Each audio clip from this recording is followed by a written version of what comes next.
So I have recently watched Neon Genesis Evangelion, and before anyone acts hastily and tell me what they think of me right now, I gotta say I was able to understand the ending of it.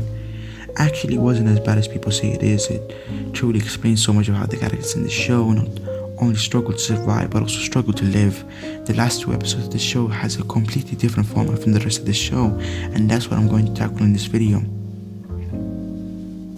The beginning of the ending, when Shinji's mind and we see him and who's around him is so vulnerable, and this is very different as it changes the tone of the show from this epic action drama to a horror psychological show.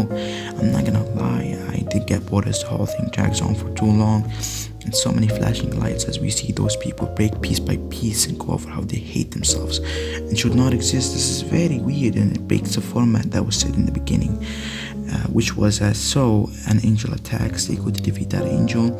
In the process, they encounter an obstacle, they overcome that obstacle and defeat that angel, and that was it for 24 episodes. But in the last two episodes, that never happens again. To be fair, you have to have a very high IQ to understand Neon Genesis Evangelion. The plot is extremely complex, and without a solid grasp of human psychology, most of the themes will go over a typical viewer's head. There is also Neon Genesis Evangelion's creator, Hideki Anno's atheistic outlook, which is definitely woven into his show. His personal philosophy is drawn heavily from Soren Kierkegaard literature. For instance, the fans understand this stuff.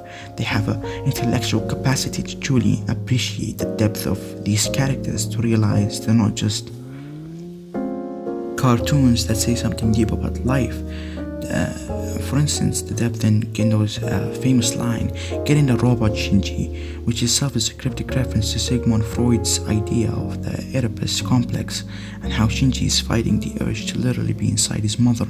So yeah, I give this show a 4 out of 10. It is overrated, and being called one of the most iconic anime shows out there is blowing it out of proportion.